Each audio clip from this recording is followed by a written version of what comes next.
La réunion sur l'évangélisation numérique atteste de résultats probants dans la communauté hispanophone. Hope Channel Inde célèbre une année d'activité. ADRA Haïti distribue de la nourriture à des centaines de victimes des récentes inondations. Ces histoires et d'autres nouvelles de l'Église adventiste mondiale, maintenant sur ANN.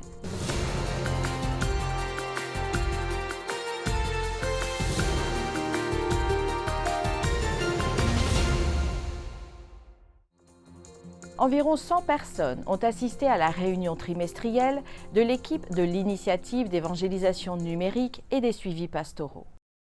Ce groupe gère les comptes de réseaux sociaux de l'Église adventiste mondiale et répond à ceux qui communiquent avec l'Église à travers le monde numérique. La réunion était axée sur le travail réalisé par l'équipe espagnole pour la communauté hispanophone.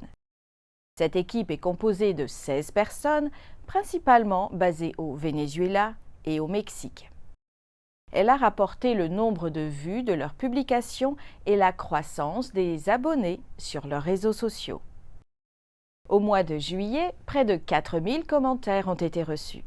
L'équipe a répondu à plus de 2000 de ces commentaires, en a examiné 1500 et en a traité 3600. En moyenne, 73% des commentaires directs sont répondus dans la première heure. William Costa Jr., directeur de la communication au siège mondial de l'Église adventiste, a réfléchi à l'importance d'un engagement total envers Dieu de la part de tous ceux qui œuvrent à l'avant-garde de l'évangélisation numérique. Ce que je vous propose aujourd'hui, c'est de ne pas considérer ce que vous faites comme un simple travail. Bien sûr, c'en est un, mais ce n'est pas seulement ça. Ce travail est une occasion d'inspirer et de motiver les autres. Je vous le garantis, si vous vous en remettez entièrement à Dieu et utilisez votre créativité pour sa gloire, le même bara, la même puissance du Créateur de l'univers, peut être l'outil qui donnera une orientation à ce que vous faites.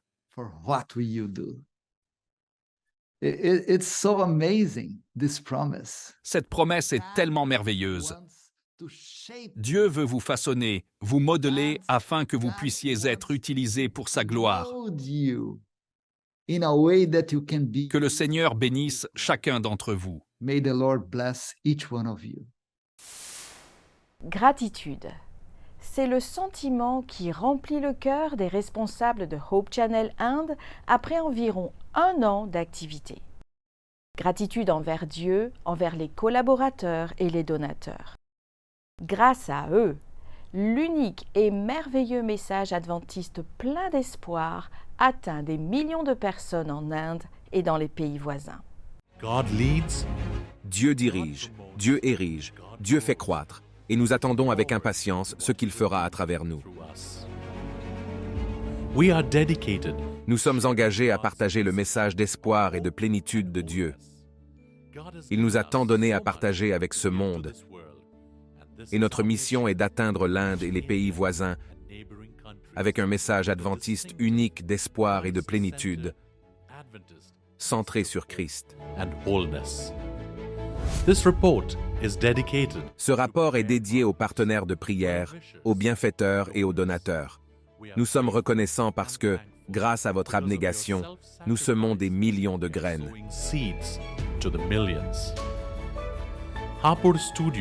Harpor Studio a commencé à produire des programmes à partir d'octobre 2022 pour partager l'Évangile avec l'immense population du pays.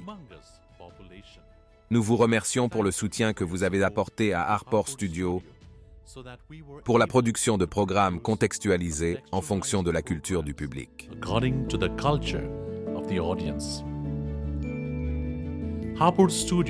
Harpor Studio dispose d'une équipe de 8 membres qui ont consacré leur vie à servir Jésus-Christ et accomplir la mission de l'Évangile. Notre studio fonctionne du lundi au vendredi, de 8h30 à 18h. Bien que notre équipe soit jeune et naissante, Dieu lui a donné des connaissances spéciales pour travailler. Les membres de l'équipe sont actifs même pendant les week-ends, accomplissant le mandat évangélique.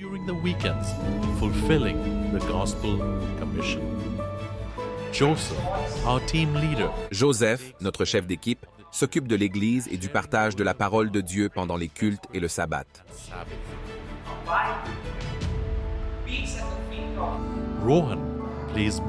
Rohan joue de la musique dans l'église locale. Sailash Murmud s'occupe de l'église adventiste de Ghaziabad et instruit les membres. Hop-Singh est actif dans l'église. Que Dieu bénisse notre équipe qui travaille pour lui. Réalisation, 30 chants. 30.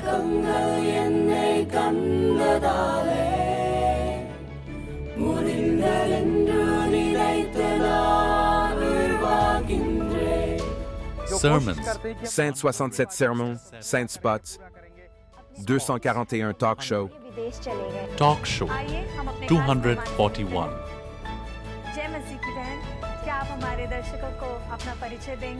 Turning point. 26 turning points, 40 écoles du sabbat, 52 prophéties, Prophecy. 52. Life-changing testimonies. 52 témoignages inspirants, 30 jeunesses, 52 programmes sur la santé, total 544. 544. La semaine prochaine, nous poursuivrons notre découverte depuis le studio à Pour de Hope Channel Inde. Dans le dernier épisode de ANN, nous avons rapporté les moments forts du 13e Camporé international des explorateurs organisé par l'Église adventiste du 7e jour dans la région transeuropéenne. L'événement s'est déroulé à Sopron, en Hongrie, et a rassemblé plus de 2600 participants. Lors de cette rencontre, 250 jeunes ont décidé de suivre le Christ. 133 ont demandé le baptême, 77 veulent étudier la Bible et 16 ont été baptisés. Aujourd'hui, nous découvrirons une partie d'une interview avec les dirigeants des explorateurs qui ont participé à l'événement. Bonjour, je suis Sonia Whitehouse du nord de la Nouvelle-Zélande, représentant mon pays au Camporé de la TED. Hello, my name is Megan Tooley. Bonjour, je m'appelle Megan Tooley et aussi membre de la Fédération de la Nouvelle-Zélande du Nord dans la division du Pacifique Sud. Nous sommes très heureuses d'être ici à ce Camporé 2023 en Hongrie. Qu'est-ce qui vous a incité à venir à Sopron? J'ai vu une publicité sur la compétition sur le chant thème et je me suis dit « Oh, je veux être là-bas, ça a l'air amusant ». C'est ainsi que tout a commencé pour nous. Et parce qu'elle voulait y aller, c'est en fait mon 3e Camporé de la division. J'étais en Finlande en 2010 et j'étais aussi aux Pays-Bas en 2014. J'aime donc beaucoup servir ici avec l'équipe de la TED. Et cette année en Hongrie. C'est merveilleux d'être ici avec vous tous.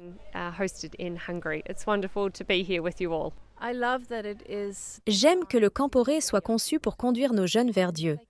Ce n'est pas tant le camping ou l'aventure qui compte, mais c'est avant tout l'aventure avec Jésus. S'ils peuvent saisir cela, s'ils peuvent voir qu'ils peuvent changer le monde, en commençant par leur propre club, dans leur propre ville, il n'est pas nécessaire d'entreprendre quelque chose de trop grand au début. Vous commencez par ce que vous êtes. Si nos enfants comprennent cela, ils peuvent vraiment faire une différence. Notre rôle est bénévole. Nous le faisons par amour. Cela fait 30 ans que je participe aux activités des explorateurs et des aventuriers. Ainsi, une petite église de campagne m'a fait découvrir un monde plus vaste. Le Club des explorateurs est un programme holistique complet avec des aventures en plein air, une croissance spirituelle, le développement personnel, le leadership et l'histoire de l'Église qui fait connaître notre Dieu. Et comme Dieu, nous retroussons nos manches, sommes authentiques, développons des relations et construisons ensemble. Dans l'un des épisodes les plus récents des Portraits ANN, Alissa Truman, directrice des actualités ANN, a interviewé le docteur Frank Hazel, directeur adjoint de l'Institut de recherche biblique de l'Église adventiste du 7e jour. Au cours de la conversation, le docteur Hazel raconte comment il a expérimenté la fidélité pendant son enfance alors qu'il était à l'école élémentaire. Il était le seul adventiste de son village en Allemagne.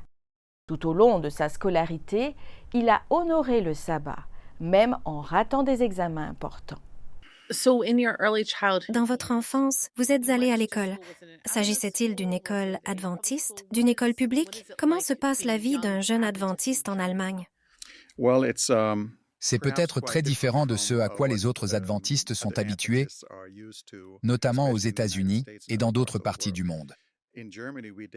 En Allemagne, nous n'avions pas l'éducation adventiste, sauf un lycée, mais pas d'école primaire ou d'école religieuse.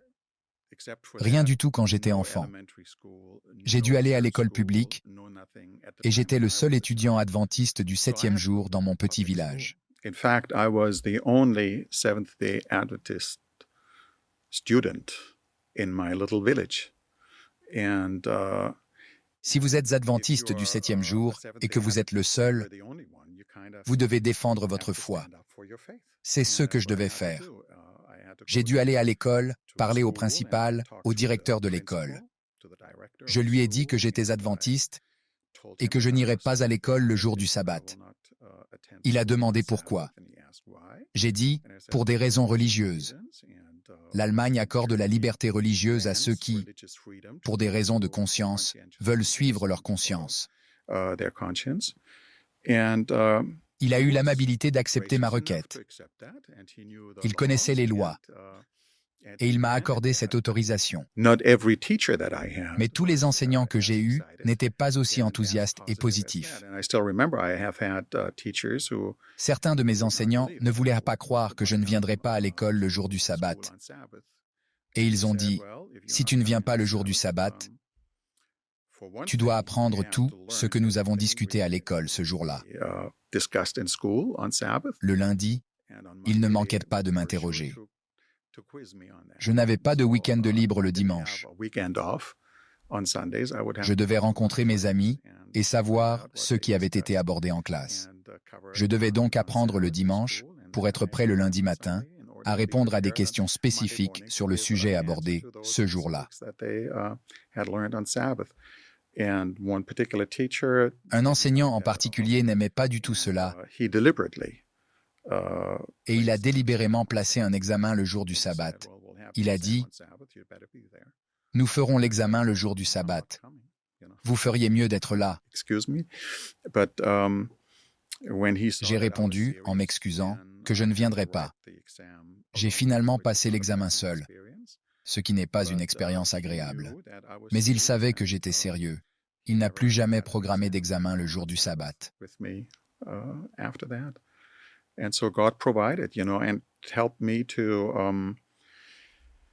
Dieu a pourvu à mes besoins et m'a convaincu dès mon plus jeune âge de nos croyances en tant qu'adventistes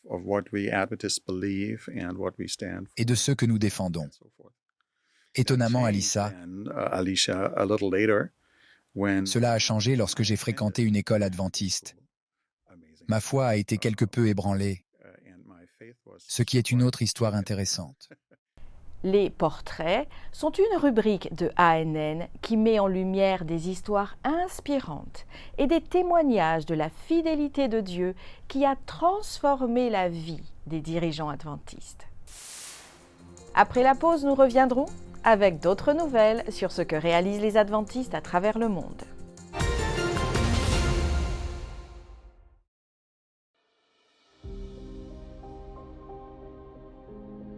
Dieu a-t-il créé les dinosaures?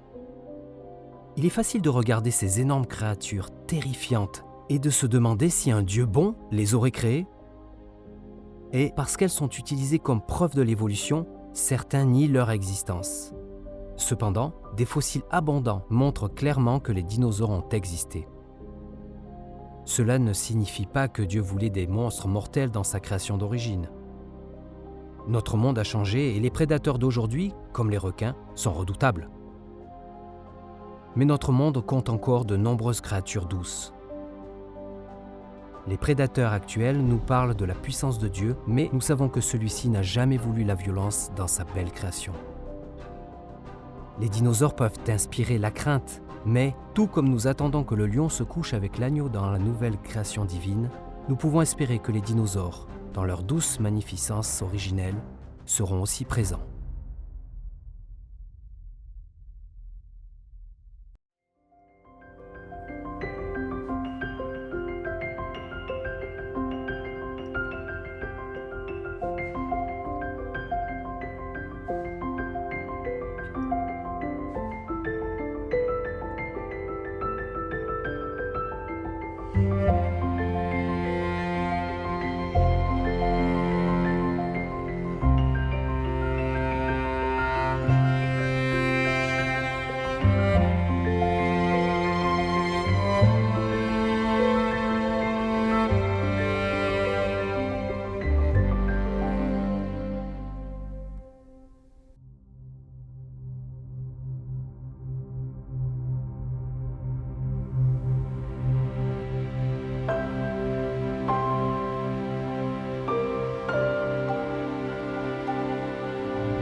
La mission Caleb est un projet de bénévolat soutenu par l'Église adventiste du 7e jour qui offre aux jeunes l'opportunité de consacrer leurs vacances à l'évangélisation et au service de la communauté. Découvrez l'histoire de Vinicius qui a connu l'Église adventiste grâce à la mission Caleb. Aujourd'hui, il est le dirigeant d'une église locale dans l'État brésilien de São Paulo. Seigneur, il y a tant d'églises. S'il y en a une qui est vraiment fidèle à ta parole, montre-la-moi, s'il te plaît, Seigneur.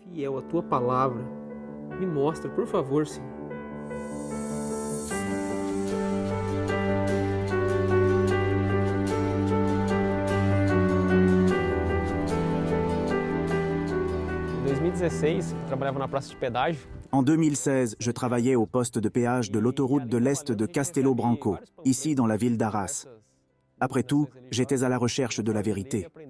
Je me souviens avoir reçu un jour un livre qui a retenu mon attention, le livre « L'espoir vivant ». Et à la fin de ce livre, j'ai eu la réponse à ma prière.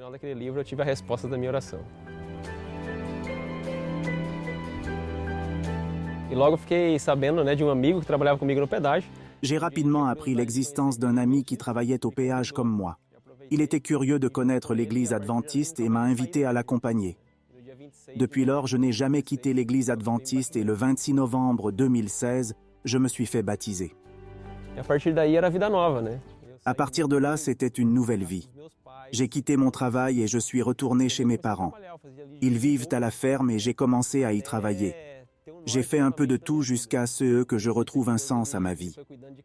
Il est intéressant de constater que Dieu a pris soin de chaque détail.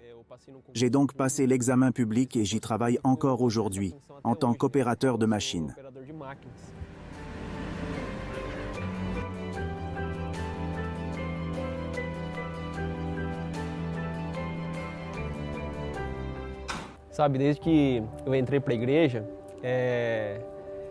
Vous savez, depuis que j'ai rejoint l'Église, je fais tout ce que fait un Caleb, mais je ne savais pas. Je ne fréquentais pas encore l'Église à ce moment-là. J'étais déjà Caleb, mais je ne connaissais pas cette mission. Et à partir de là, j'ai commencé à accompagner l'ancienne de notre Église, qui était Sœur Elma. Elle rêvait d'évangéliser, ici, près de la ville d'Arras. Et connaissant ce rêve d'évangéliser, quel intérêt pour moi? Et une femme de là-bas vient nous voir. Elle avait déjà eu des études bibliques sur WhatsApp et Facebook avec une personne du Nord-Est, et elle était prête pour le baptême. Dès lors, nous avons su que Dieu nous y conduisait, et après son baptême et celui de sœur Ana Lucia, nous avons commencé notre première mission Caleb dans le village, et donné notre première classe de Bible où nous avons réuni d'anciens adventistes. Et c'est cette classe de Bible. Elle a duré environ 3 ans et de nombreuses décisions ont été prises.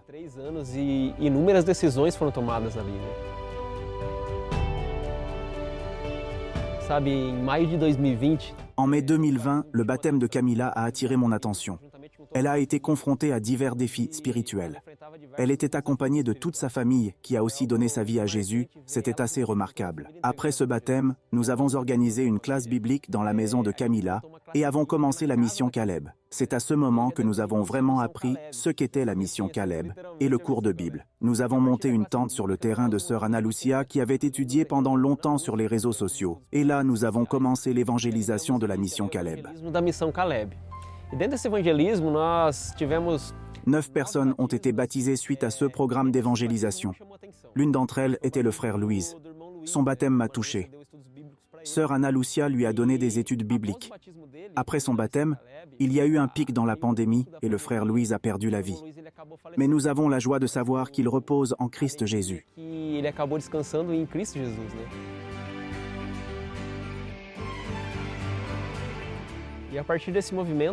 La mission ne s'est pas arrêtée à ce mouvement. Aujourd'hui, il y a un groupe sur place et déjà 20 personnes le fréquentent régulièrement. Quand je regarde mon cheminement chrétien, je vois que ma vie est liée à la mission Caleb. Aujourd'hui, je suis directeur d'une église fondée par les Caleb. J'ai trouvé un sens à ma vie. Je me suis rendu compte que je ne suis pas Caleb seulement pendant les périodes de vacances, mais pour le reste de ma vie, jusqu'à ce que Jésus revienne. Je suis Caleb. L'Agence adventiste de développement et de secours ADRA en Haïti a distribué des centaines de kits alimentaires et d'hygiène aux victimes des pluies torrentielles qui se sont abattues sur plusieurs communautés dans la partie sud du département de l'Ouest à Port-au-Prince. Selon la protection civile en Haïti, les inondations ont causé des glissements de terrain qui ont fait 51 morts, des dizaines de blessés, 39 000 maisons inondées et plus de 3 500 personnes évacuées. ADRA Haïti a distribué de la nourriture, des kits d'hygiène et divers articles dans les communautés de Carrefour, Mariani, Mégère, Gressier et Léogane. Myrlène Jean-Pierre, directrice d'ADRA Haïti, a déclaré que l'agence adventiste avait travaillé avec des partenaires tels que l'UNICEF, l'Organisation internationale pour les migrations et le Programme alimentaire mondial pour aider les zones vulnérables. Des centaines de personnes ont fait la queue pour recevoir des couvertures, de l'eau, des sacs de riz, des haricots, de l'huile et d'autres aliments non périssables, ainsi que des articles non alimentaires pour leur famille. Les adventistes dans les plus grandes zones urbaines des États-Unis reconnaissent l'importance de toucher les jeunes et leurs enfants de leur communauté.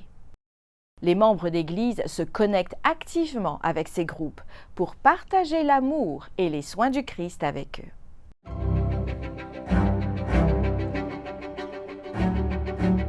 Ellen White a écrit « Ceux qui aiment Dieu devraient se sentir profondément intéressés par les enfants et les jeunes.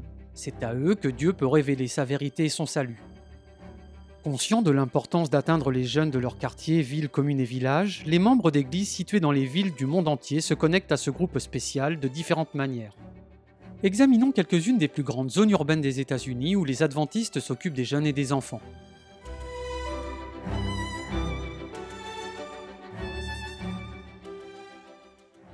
Los Angeles, en Californie, est la deuxième plus grande ville du pays.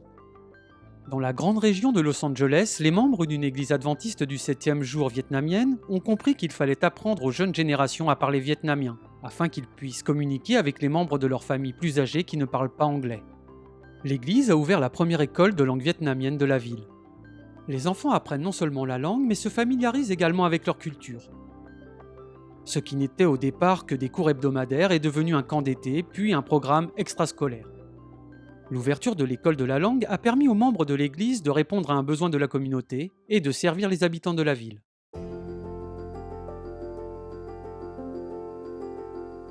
Chicago, dans l'Illinois, est la troisième plus grande ville des États-Unis. À Chicago, le personnel d'un centre d'influence urbain appelé ArtSpace utilise la poterie, l'artisanat, la peinture et la musique pour établir des liens avec les enfants. Situé à côté d'une aire de jeu dans un centre commercial très fréquenté, ce centre permet d'établir des relations par le biais d'activités créatives. ArtSpace est ouvert toute la semaine et s'associe à différents groupes, comme les écoles, pour proposer ces activités aux enfants. L'objectif du centre est de faire prendre conscience à la communauté que le centre est présent pour apporter une bénédiction aux personnes des environs. Êtes-vous inspiré pour faire votre part pour atteindre un groupe particulier de votre ville ? Il y a les étudiants universitaires, les sourds, les jeunes parents, les soignants, tous ceux qui peuvent bénéficier de votre interaction avec eux. Visitez le site missiontothecity.org pour trouver des ressources et d'autres idées sur la façon dont vous pouvez utiliser vos compétences et talents pour atteindre les habitants de votre ville. Rendons-nous à présent dans le sud de l'Asie. L'Église adventiste du 7e jour a organisé une série de rencontres de réveil spirituel dans le nord et le sud du Bangladesh. Les jeunes et les services de parrainage d'enfants du Bangladesh ont collaboré dans cet effort, montrant une formidable manifestation de foi et d'unité. Ces rencontres, sous le thème « Vivre en Christ et être son témoin », visaient à inspirer les jeunes à développer leur relation avec le Christ et à devenir des ambassadeurs efficaces de leur foi. Les dirigeants adventistes locaux ont exprimé leur soutien total à la conduite de ce programme. À la suite de ces rencontres, 72 personnes ont décidé de témoigner de leur foi par le baptême. Ces rassemblements au Bangladesh illustrent l'engagement de l'Église à partager l'Évangile dans la fenêtre 10-40. I believe, ou en français « Je crois », est notre point fort musical de cette semaine. La musique est interprétée par le groupe américain Live for One, composé de Javier González et Paulette Jumalon. Live for One utilise les arts de la scène et les médias pour engager les communautés pour le bien et le soutien des réfugiés. One day I'll hear the laugh of children in a world where war has been banned. One day I'll see. Merci d'avoir suivi ANN. Rejoignez-nous la semaine prochaine pour plus de nouvelles du siège de l'Église adventiste du 7e jour. Saviez-vous que l'Église adventiste du 7e jour a une chaîne YouTube où vous pouvez regarder ANN Vidéo, ANN in Depth et plein d'autres vidéos étonnantes sur la prophétie, la santé et l'étude de la Bible? Cliquez sur le bouton S'abonner pour ne jamais manquer une nouvelle vidéo. Vous pouvez également nous laisser un commentaire ou un sujet de prière. Une équipe prie pour vous, 24 heures sur 24 et 7 jours sur 7. Avant de nous quitter, voici une bonne nouvelle, tirée du psaume au chapitre 34 et au verset 8. Sentez et voyez combien l'Éternel est bon. Heureux l'homme qui cherche en lui son refuge. Ainsi s'achève notre programme de cette semaine. N'oubliez pas que vous pouvez toujours visiter adventiste.news/fr pour des nouvelles quotidiennes et des vidéos. À la semaine prochaine pour d'autres nouvelles de foi, d'amour et d'espérance. Que Dieu vous bénisse.